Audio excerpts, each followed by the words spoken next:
Okay, folks, I wanted to show you this just to show you the procedure. Got me a known straight edge, and I put this on the top, very top flat spot, this sharp edge here. I'll set it on there and just rocker it until it's touching in the front and watch and see what happens in the back. Wherever it hits and creates a rock, I'm exaggerating, but that part is where you need to grind it. Well, by the time I set this down and I grab my grinder, I forgot where the spot's at, so I mark it. Just a paint pen, it'll grind right off. It's wavier than it looked, so I'm glad I'm doing this. So let's see. Pretty much right here. And I need just a little more back here.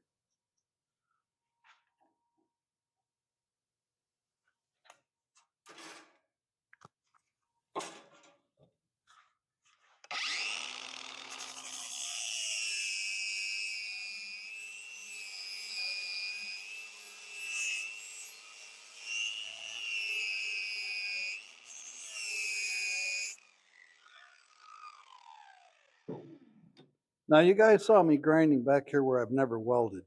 There's plenty of metal wrapped over just to kind of smooth it in. If I grind too deep, I'll see the separation line. But I'm just touching that part.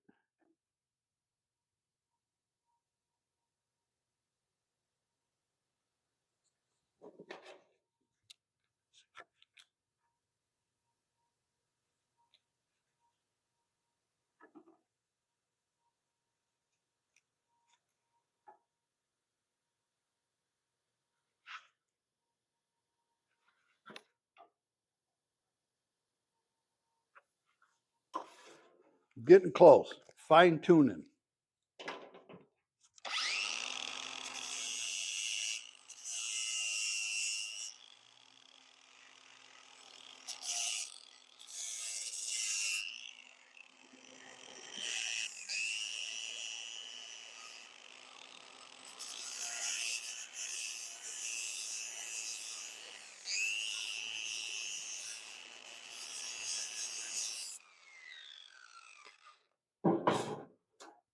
I think we got it.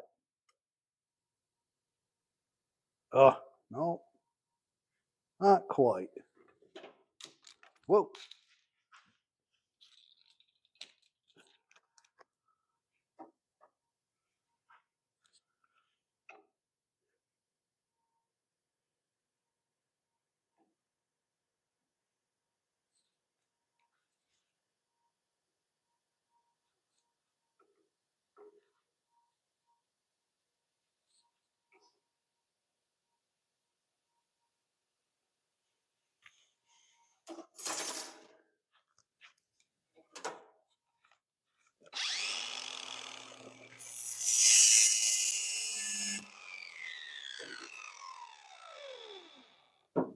I know some of you are thinking, wow, that's just a tiny bit. But wrong is wrong. And as you grind those spots, it seems to travel back, which is fine. One more, and then I'll have to do the same thing on the top and then again on the face. Get that just the right shape. Now I didn't mark it. Too busy talking.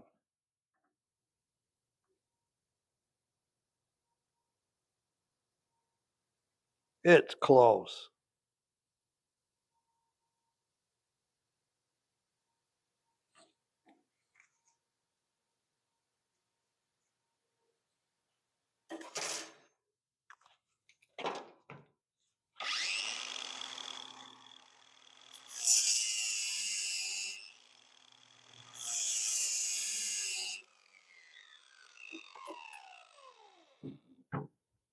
I should do this side. Let's see.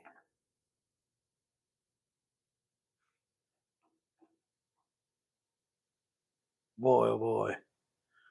You could keep going, but it's pretty close. I do have one spot right there. I mean, it's just so close.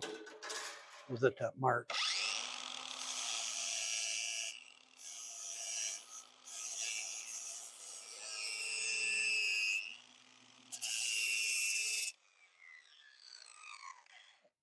Okay, well, we're working on the back side, and I'm going to get this primed up in just a minute. So I'm going to work on getting this top flat. Then I'm going to sand everything on just one more time over, and we can actually get this primed and see what little tiny nicks that we have and bubbles. They're solid welded, but it's a little uneven. Those will just get a touch of, I don't know, maybe spot putty or filler, just tiny little pock marks. So I'm going to work on that for a while.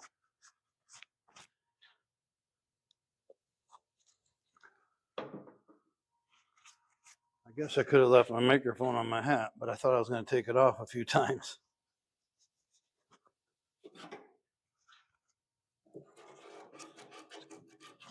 Now that heat has bubbled a lot of that paint, which I prefer. Scrapes off pretty easy now. I can get in there and actually sand it, get something that's going to bite on.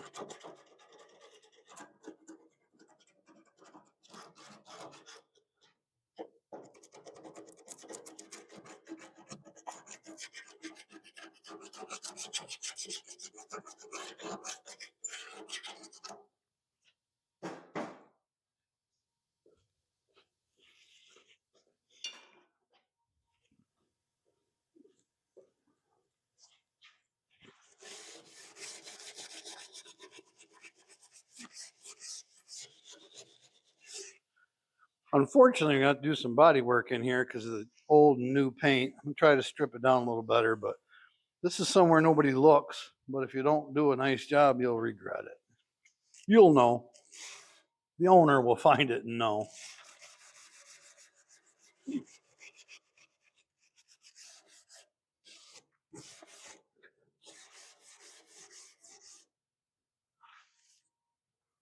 Might be a good idea if you're doing this. When you work on stuff like this, you do like I am. Work on one side, then flip it, work on the other. Well, if you get to grinding on here after you prime this side up good and you get too much heat in it, you can bubble your primer. So when you do like me and you flip sides, be careful. I don't remember if we did the front. Let's see. Evidently we did, because that's pretty darn close. If anything, we could shave a little more up here, but I don't think I'm going to do it. It looks pretty darn good. Boy, it really does. I must have already done that. That turned out well. This turned out well. We got this one. I'll give it a quick look. Well, the door bows just the slightest bit, but that's not my welding. Folks, that's pretty much right on. Did that by eye. I'm quite sure I did this one then if I did the other. Yep, we're in there. We'll keep right rolling on. I can get my welder out of the way.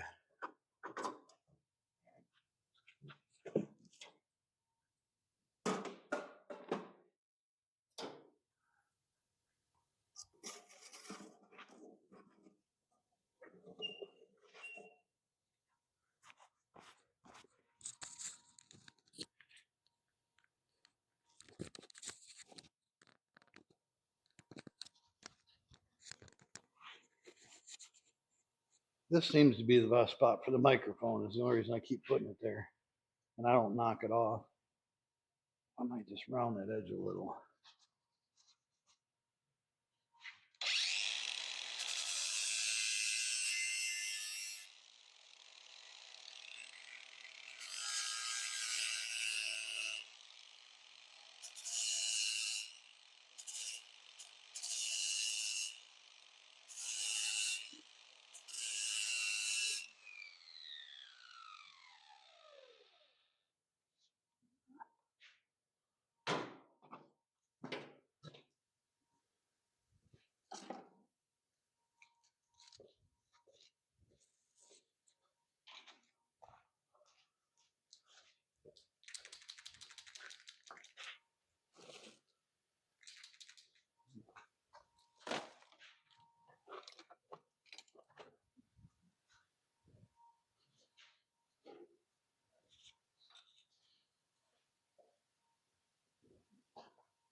eat up a lot of time changing gloves. I don't know if you ever caught on, but I do smoke. So I take a little break for that once in a while too. And a sip of something to keep me hydrated. I'm not going anywhere tonight.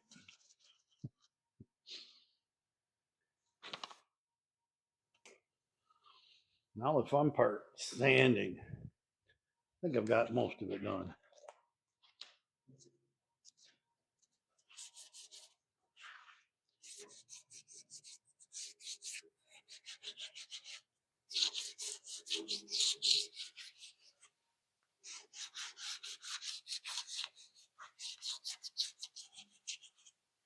Just want to make sure we get good adhesion with our new spray bomb paint. I shouldn't say that word on YouTube. We'll call it spray can paint there. I'm picky about what words you use, but only sometimes. I don't get paid for these, so I'm going to talk about something that somebody else did. I don't want to use his name, but somebody got demonetized. Well, I'm not monetized anyway. And he's like, he didn't know why, and he ended up looking. And I've never done it, so I don't know how he found out or what he did. But at any rate, he found out it's because he was talking about some cleaner that he bought, and he really likes it. And the name of the cleaner, so you guys could buy some, use it in the shop a lot, use it at home, spick and span. Well, evidently there's something wrong with that name. I mean, it's a product name. It's not like he made that phrase or name up, but they demonetized him anyway. I thought, well, that's pretty stupid. I've been buying that cleaner for years and think nothing of it. Now you got me thinking about it. I wasn't even thinking that way. Kind of like Big B Coffee. I was never thinking about that. Anyhow, let's not get all sidetracked on that, but I did hear somebody this week talk about using a spick and span on something. It's a good cleaner. I suggest it, but maybe I can't. So this will be the only video I ever talk about it because I'm not trying to make anybody mad or offend anybody. I don't think it did, but evidently it offended YouTube. So, Jeff, you can put that in or not. I don't care. I'm not concerned. What's the worst they're going to do? Make me pull the video down? Anyhow, this is the fun that everybody loves to do and everybody loves to watch.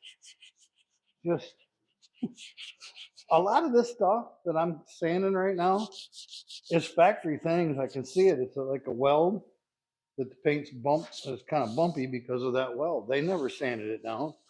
They welded all this metal, and I don't know, they probably knocked down some high spots, but obviously they didn't sand it smooth.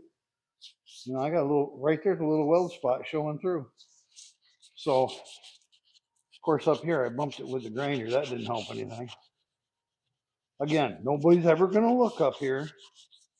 But if you don't go do a good job, it'll catch their eye. Pretty soon they're looking up there. Anyway, lots of this. Fun hand sanding. I don't mind it, to be honest with you. It's generally quiet time for me that I just sit here and work on it.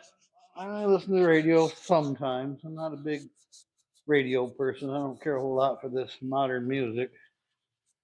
And I've listened to the old stuff so many times. It's still good, but nothing really fresh about it.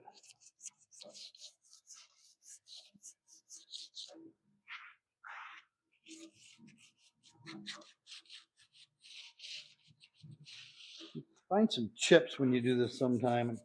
I wonder how they chip inside of here around the window. I don't know what you would ever put in there that would be sharp or hard enough to chip the paint, but in 50 years, or 57 years, depending on how, this one's 57 years old.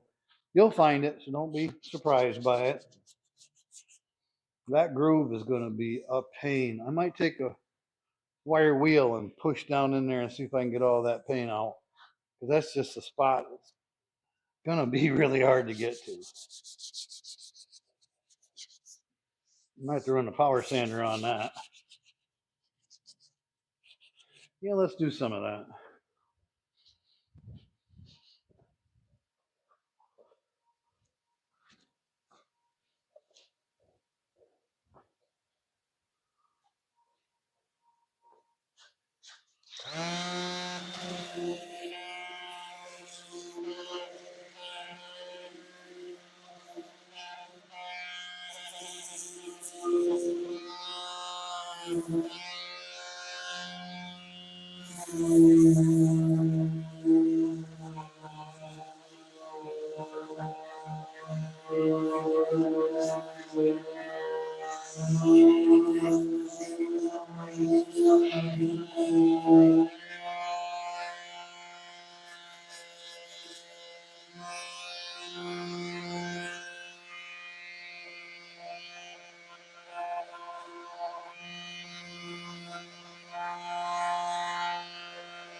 That thing's nice. Makes quick work of it. The problem is I use like 80, 60 or 80 grit on it, and you can't paint over that. So you still got to hand sand after you run that thing.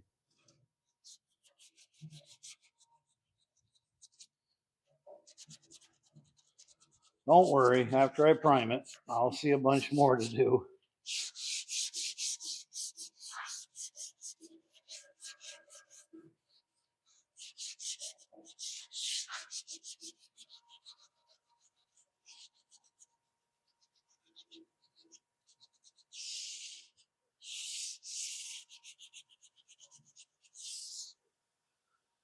All right, we're back working on a 1968 C10 in bright white. I'm cleaning up just some more. I know you guys have been watching this. We're going to be done with this today. But I found this. I'm sitting on the wrong bench, but I do need my hearing protection. I'm going to run that in there, and you guys are going to see just exactly how quick that comes out and cleans up nicely. Right here.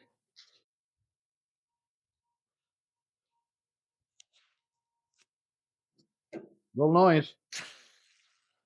I got the compressor on, so if it kicks on, I'll shut it off.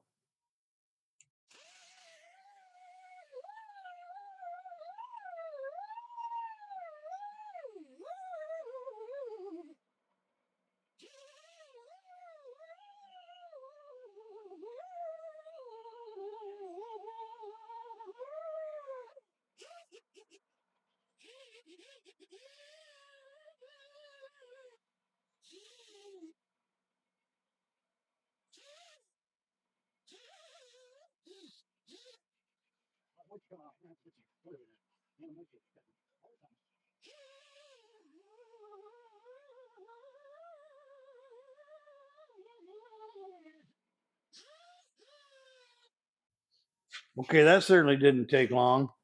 It's a nice tool for that particular application. Now, I would have had to get my pinky in there and try and get that all out of there, but that come right out. Get a little feathered edge when you go to the paint. I'm just going to work that for a minute. I'm going to work on this more in a minute. Don't let me fool you. You just rolled it up to a horseshoe there. It's pretty firm. It's doubled up, and that just kind of helps take out any deep scratches or anything that's left in there from that wheel.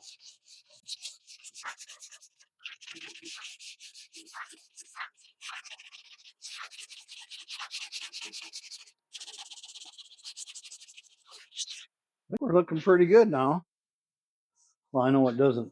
It's patchy looking to you, but I mean it is to me too. But it's not bumpy or anything. I'm not going to spend a bunch of time sanding around these screws. It'd be ridiculous. I'd be working on this until I'm 157. All right, I got to blow it off real quick, and then we can get to priming.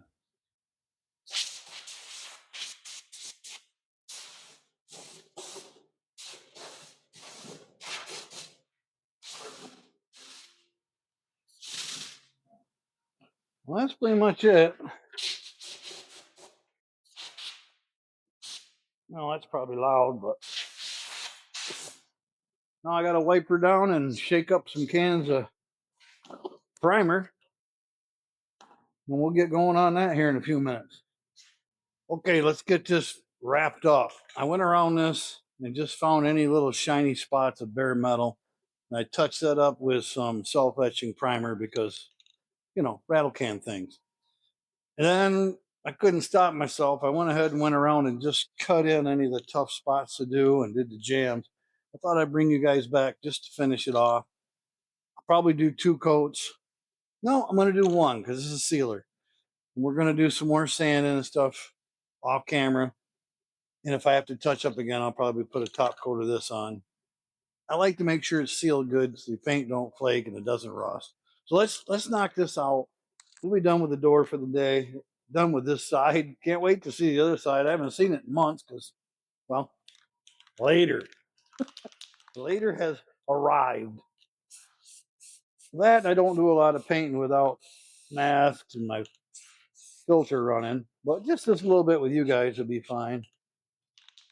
And you can kind of see how it changes. It looks bad, but as soon as you put some primer on that, you can see it smooths right out, even though I just got a little run in it. We still got sanding to do, no big deal. That bothers me though. I don't get many runs. I've painted enough years. There's no excuse for that. Talking? I don't know. Everybody wants an excuse. Everybody wants to say it's not my fault. Yeah, well, that was my fault. I don't know who else did it. That's got me worried right there. We're gonna do it anyway, but it looks like there might have been some wax on there on the inside. I don't know. It can be cleaned off and done again. Just primer.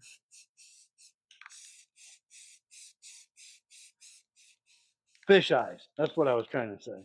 Had a couple little wavy spots, so it looked like seems to be laying on there good now. We're gonna keep going because that's what I do. This is the door jamb you never see, but still want it coated. You paint everything. Don't skip stuff. I know it's a little easier and it goes faster, but don't skip things. I've done it. Pretty soon you're like, oh, you can see that. And then what? Start all over? Negative. Get this coated. We'll be done with this. Shouldn't go that direction. It just makes tiger stripes more when you go short. Again, that's paint stuff. This isn't a paint video. Oh man. Yep, I got more work to do. Looks like I got a couple little flake. Doesn't matter. Little touch up to do next time before I flip it over. Shame on me.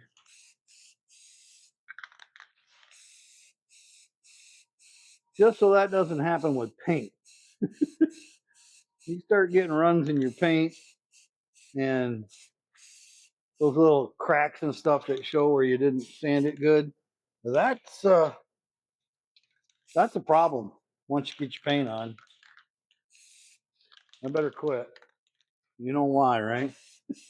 Always a little more. Just a little more. That's all I want to do. Better stop. No. Stop. Well, there's the back done. You might ask, I just said don't skip stuff.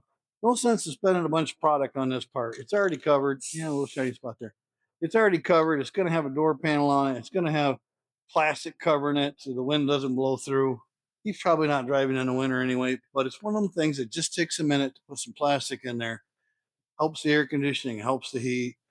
I've taken that plastic out of a vehicle when I was a kid thinking, this is unnecessary.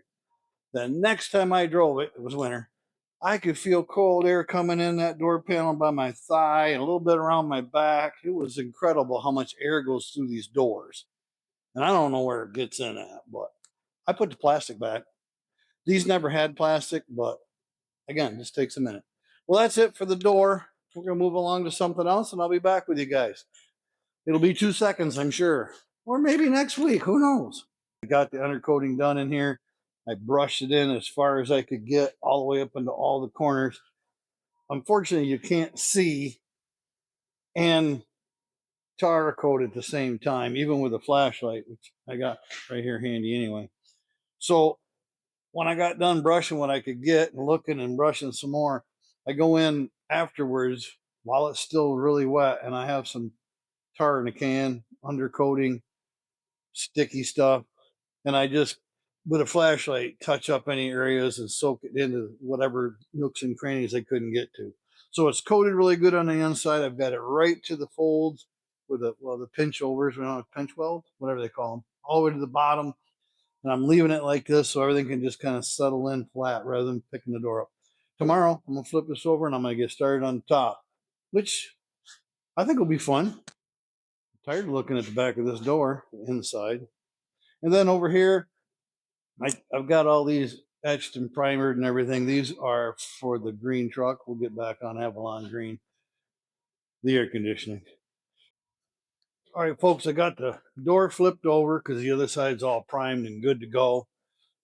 This side, we had a little bit of paint peel here. I don't know if they didn't do the prep right, but the rest of this paint is stuck on here really good. I'm not getting any lift at my feathering, so I'm going to leave it. I don't have to strip it down. We've talked before about people like to strip the doors down, but this gives us a good base to work off of. There's not a lot wrong with it anyway, so we could get a good painting surface. Now you'll notice, and I'll move you around, that this is pretty decent. I've got a stone chip here or something, and there's a chip up in this area. I can't see from my angle, but they painted over a chip, so it's a little bit of a low spot. We can just put a tiny bit of filler in it, sand it right back out, have that perfect. Let me move you up a little closer and show you some of the issues we have.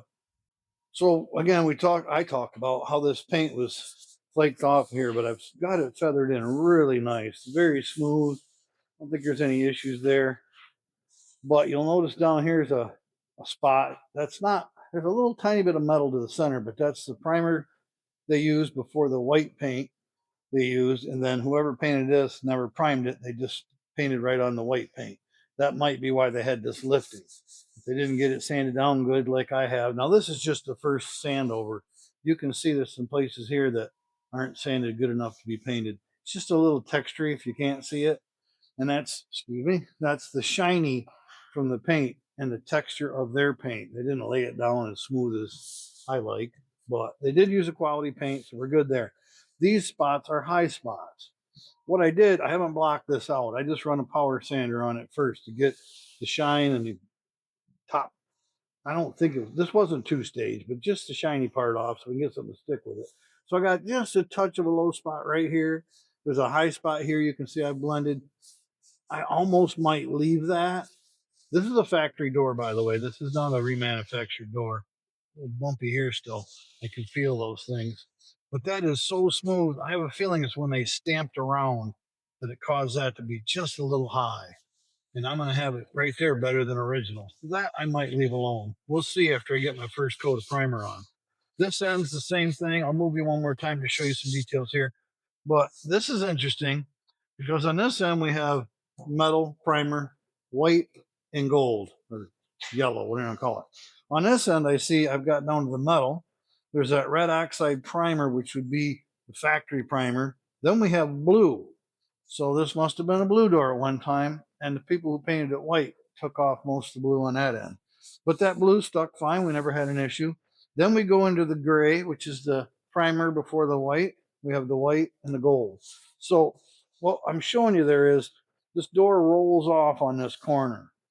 And I can just kind of see that it's rolled off, but I don't want to pile up the Bondo on it. I don't want to really go beating on it. I don't think it's enough to matter. Remember, when they put these doors together, they crimp this door outer around the inner. And when you do that, you're going to have some of that rolling. So some of it's normal. Plus, when you build up paint, it tends to roll at your edges. So there's a number of things that compile to pile up here to make this issue. So that doesn't feel good enough to me to just paint, but you could. I don't think anybody would pay any attention to a 57-year-old truck with a little fade on the corner, but I think I'm going to put a little in there, make me happy. Let me move you to this edge. So on this edge, I think I've got you set up right where you can see right here looks maybe just white to you. That's the shine from one of my lights in the shop. This edge, what I can see is shiny from here, pretty solid. There's like I'm gonna say a quarter to a half inch, probably closer to a half inch is shiny here. And it fades off in this part. As you can see, there's a high spot there. And then there's a little more shine up here. The reason I show you is, again, this is where that door kind of rolls off. Might be from them stamping it that way. It probably is. It could be some paint buildup, but you can't feel it, but you're certainly going to see it because my sander comes square off the end and it won't sand. That's why it's shiny. Now I can hand sand it out, but I got to determine if I want to leave it or not. It's pretty even and straight and it fades out. I might leave that one too. Probably when I block it, I'm going to sand. You can see a little light spot here. I'll keep sanding on this paint and product that they put on until I get that as level as possible. I think I'm going to leave that. We have a few more spots like that, but nothing too big of a deal. And of course, I got to work the top. Well, that's going to wrap us up on the video for the door. But before I wrap up all together, I got a couple things I want to tell you. Well, just one. Tom was over and he looked at the white handle on the truck, the 68 C10 in bright white. And I painted the door handles the same white. I like it, but it is kind of a white handle on a white door. I don't know. I can see where it's not his favorite, but it does look pretty good. He admitted it looked good, but he preferred black. So I thought I'd take the passenger side because that's what we're working on. And I scuffed this up pretty good. I don't have any more sandpaper here, but I mean, I went around it really good and sanded all the shine off it. So I've still got all my product on there as a better base. Now we're going to paint this black today. I won't probably keep you around to bother you with that, but that's my next thing. And then we'll have a black handle on a white door. I think it's going to look good. Haven't determined what to do with the lock. I'm 99% sure I'm going to put power door locks in this someday. When? You know when. But if we put door locks in it, I don't think they sell black ones. I can paint it, but a key would scratch it up a lot very easily. But on the other hand, if he's going to have power door locks, you pretty much don't use them anyway. So maybe we'll paint it black. Again, Tom, give me your opinion. Last thing for you, Tom, and people still watching, consider these holes for the mirror. Now, they are punched, not drilled. They are perfectly round. That's why I say they were punched from the factory. On my 72, the Avalon green truck, I know those are original, and they are about 6 inches back from the door edge. And you look at them through the large window, the normal door window. These are farther forward, more like 3.5 inches. So I'm assuming you look through the corner vent window for these. Tom, if you want me to weld them up, I can. It'll create some distortion, but nothing I can't fix. But please let me know. Otherwise, I'm going to keep going the way it is, and we can zert nut them or whatever you want later on. Picking out whatever mirrors you want. It's a lot of work if we're just going to drill them right back out anyway. So there's where I'm at. And of course, I have to work on this top edge a little more. It is looking pretty good. I might actually do this again on another door. It wasn't that much work. Took a little time, and I still got some touch up to do. But it's been fun. Thanks again for coming, and I'll catch you in the next video. Because you know what? I got to go.